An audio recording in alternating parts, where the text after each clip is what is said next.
اعوذ باللہ من الشیطان الرجیم بسم اللہ الرحمن الرحیم۔ السلام علیکم میری پیاری بہنوں۔ آج میں قرآن شریف کی 31ویں سورت جو کہ سورہ لقمان ہے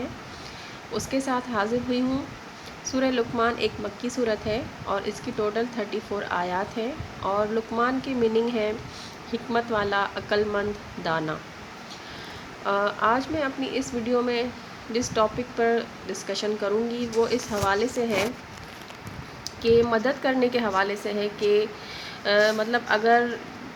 اس معاملے میں اس طرح سے کہنا کہ اگر مطلب کسی کا ہم میں کوئی کام اٹکا ہوا ہے، ٹھیک ہے، ہم کسی کی مدد کر سکتے ہیں، کسی کے کام آ سکتے ہیں۔ بینگ آ فیملی، ہم کسی گلی محلے میں رہتے ہیں، کسی بلڈنگ میں رہتے ہیں، کسی ایریا میں رہتے ہیں، ہمارے آس پڑوس کے لوگ ہیں، یا ایون کہ ہمارے اپنے خاندان والے رشتہ دار ہیں، دوست احباب ہیں۔ انسان کا رشتہ دوسروں کے ساتھ ایسے ہی جڑا ہوا ہے جیسے ایک کڑی دوسری کڑی سے جڑی ہوتی ہے، ٹھیک ہے نا۔ کسی نہ کسی کام کے سلسلے میں کوئی ہمارے کام آتا ہے کہ ہمارا کسی میں کوئی کام اٹک جاتا ہے کہ بھئی فلاں میری مدد کر دو یا میری یہ کام کر دو، اور کسی کا ہمارے اندر کوئی کام اٹک جاتا ہے۔ تو اس وقت اکثر یہ دیکھا گیا ہے کہ لوگ جو ہے وہ بہت ہی زیادہ غرور و تکبر کا مظاہرہ کرتے ہیں، اور ساتھ ہی ساتھ اخلاقیات سے گری ہوئی حرکات کرتے ہیں۔ مطلب اس کی مثال ایسے ہے،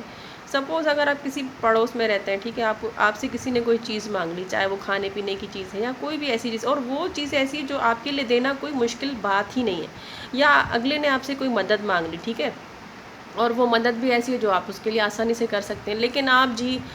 تھوڑا سا وہ دکھائیں، اپنا غرور و تکبر دکھائیں، تھوڑا سا احسان جتائیں کہ نہیں میرے پاس تو ٹائم نہیں ہے اور میں یہ کام نہیں کر سکتا، یا مطلب یہ سوچ رکھیں دماغ میں کہ بھئی میں اس کو تھوڑا اپنے آگے پیچھے گھماؤں، تھوڑا سا یہ میری منتیں کریں، تھوڑا سا یہ میرے جو ہے وہ آگے پیچھے گھومیں، تھوڑا میں اس کو تڑپاؤں، تھوڑا ترساؤں، تو پھر میں جا کے اس کا کام کروں گا، پھر اس کو پتہ چلے گا کہ کس کی کام آنا ہے۔ مطلب یہ میں آپ کو سوچ بتا رہی ہوں اکثر لوگوں کی۔ حالانکہ دیکھا جائے تو یہ آپ یقین کریں کہ اللہ کا آپ کے اوپر بہت بڑا احسان ہوتا ہے کہ اگر کسی کا آپ کے اندر کوئی کام اٹکا ہوا ہے یا آپ کسی کی مدد کر سکتے ہیں نا، تو آپ سوچیں کہ یہ اللہ کا آپ پہ بہت بڑا احسان ہے، کیونکہ دیکھیں اللہ نے وسیلے بنائے ہیں اس دنیا میں کہ وسیلوں کے ذریعے ہی اللہ انسانوں کے کام آتا ہے۔ اگر اللہ نے ہمیں اس کا مطلب یہ کہ اللہ نے ہمیں وسیلہ بنایا ہے، ہم اگر کسی کے کام آ سکتے ہیں تو ہمیں تو یہ اپنی خوش قسمتی سمجھنی چاہیے۔ آپ سوچ نہیں سکتے کہ اس کا کتنا بڑا ثواب، کتنا بڑا اجر ہے اللہ کی نظر میں، کہ ہمیں اللہ نے اتنا معتبر سمجھا کہ اللہ نے ہمیں وسیلہ بنایا اور ہم اس انسان کی مدد کریں، اور کام بھی وہ کہ جو ہمارے لیے کرنا کوئی مشکل بات نہیں ہے، بلکہ میں تو کہتی ہوں کہ اس بات میں اگر تھوڑی تکلیف بھی برداشت کرنی پڑے تو کرنی چاہیے، یہ ایک ایسا نیکی کا عمل ہے۔ لیکن اس معاملے میں اکثر دیکھا گیا ہے کہ لوگ جو ہے وہ بہت زیادہ مطلب کسی کے آپ پاس چلے جائیں، بھئی میرا فلاں کام کر دو، بھئی میں بیمار ہوں یا میرا یہ کام کر دو، لوگ اتنا مطلب نخرے دکھاتے ہیں، یا لوگ اتنا مطلب جھوٹ بھی بولتے ہیں کہ نہیں ہمارے پاس ٹائم نہیں ہے، یا ہمارے پاس یہ چیز اویلیبل نہیں ہے، ہم نہیں کر سکتے، دیکھیں گے بعد میں کر دیں گے۔ مطلب بہت زیادہ تڑپاتے ہیں، بہت ترساتے ہیں، آگے پیچھے گھماتے ہیں، تب کہیں جا کے بڑی مشکلوں سے وہ آپ کا کام کرتے ہیں، جبکہ ایسا نہیں ہونا چاہیے۔ یہ تو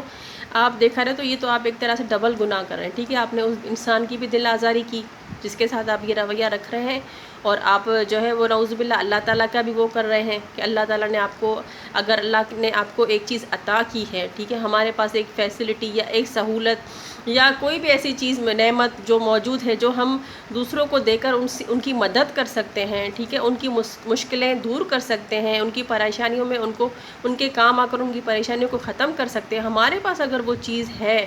ہمارے پاس وہ طاقت ہے، ہمارے پاس وہ ایک چیز اویلیبل ہے، تو ہمیں تو اس چیز کی خوشی سے مدد کرنی چاہیے، لوگوں کا خیال رکھنا چاہیے کہ اس سے نہ صرف یہ کہ اللہ تعالیٰ کی خوشنودی حاصل ہوگی، بلکہ اس انسان کے دل سے بھی آپ کے لیے کتنی دعائیں نکلے گی۔ تو مدد کرتے وقت اور کسی کے کام آتے وقت ہمیشہ جو ہے وہ یہ سوچ رکھنی چاہیے کہ بھائی اس سے اگلے کا صرف فائدہ نہیں ہوگا بلکہ میرا بھی فائدہ ہوگا، ٹھیک ہے، میری بھی نیکیوں میں اضافہ ہوگا، مجھے اللہ تعالیٰ کی خوشنودی حاصل ہوگی۔ تو لیکن لوگ جو ہے وہ بس دنیا داری میں پڑے رہتے ہیں کہ اچھا اب اس نے میرے ساتھ یہ اب، اور اس وقت ایسا بھی دیکھا گیا کہ لوگ بدلا بھی لیتے ہیں کہ بھئی فلاں کے پاس میں گئی تھی، اس نے میرا کام نہیں کیا تھا اور وہ میرے کام نہیں آتا، اب میرے پاس اس کا کام پڑا ہے تو اب میں بھی ایسے ہی کروں۔ نہیں، یہ سوچ نہیں رکھنی چاہیے کہ فلاں نے آپ کے ساتھ برا کیا تو اب آپ بھی اس کے ساتھ برا کریں۔ بس ہر حال میں دل میں خوف خدا رکھنا چاہیے، اور اس عمل کو یہ سوچ کر کرنا چاہیے کہ بھئی یہ ہماری خوش قسمتی ہے کہ اللہ تعالیٰ نے ہمیں اس قابل سمجھا، اللہ نے ہمیں وسیلہ بنایا، ہم اگر کسی کے کام آ سکتے ہیں، چھوٹے سے چھوٹی بات ہو یا بہت بڑا کام ہو، مثالیں میں نہیں دے رہی، لیکن بہت ساری ایسی چیزیں ہیں. ظاہری بات ہے ہم اس معاشرے میں رہتے ہیں، دنیا میں رہتے ہیں، تو کوئی نہ کہیں یہ چیز ہوتی ہے، ہر کسی کے ساتھ ہوتی ہے کہ ہمیں کسی کی مدد چاہیے ہوتی ہے، ہمیں کسی کا ساتھ چاہیے ہوتا ہے. ٹھیک ہے، تو ہمیں جو ہے بس اس وقت جو ہے وہ دل میں خوف خدا رکھنا چاہیے، اور یہ سوچ رکھنی چاہیے کہ یہ ہماری خوش قسمتی ہے کہ اللہ تعالیٰ نے ہمیں اس قابل سمجھا ہے کہ ہمارے اندر اگر کسی کا کام پھنسا ہے تو ہم اس کام کو خوشی خوشی کر دیں، اور جس قدر ممکن ہو اگر تھوڑی بہت تکلیف بھی برداشت کرنی پڑ رہی ہے تو وہ بھی کر دیں، اس میں کچھ حرج نہیں ہوتا ہے. وہ تکلیف آگے چل کر، یہ تو تھوڑی سی دنیا میں تکلیف ہو جائے گی، آگے وہ اگلے جہان میں ہمارے کتنی بڑی نیکی ہوگی، ہمارے لیے وہ کتنا بڑا اجر و ثواب کا باعث بنے گی، یہ تو شاید ہم سوچ بھی نہیں سکتے. بس میں اپنی آج کی ویڈیو کو یہیں پر اختتام کرتی ہوں، اور ساتھ ہی ساتھ آپ سب لوگوں کے لیے بھی دعا گوں کہ اللہ ہم سب کو جو ہے وہ نیکی کی راستے پہ چلنے کے ساتھ ساتھ نیکی کا عمل کرنے کی بھی توفیق فرمائے. آپ سب بھی مجھے اپنی دعاؤں میں یاد رکھیے گا. انشاءاللہ تعالیٰ میں نیکسٹ ویڈیو میں قرآن شریف کی نیکسٹ سورہ کے ساتھ حاضر ہوں گی. اللہ حافظ.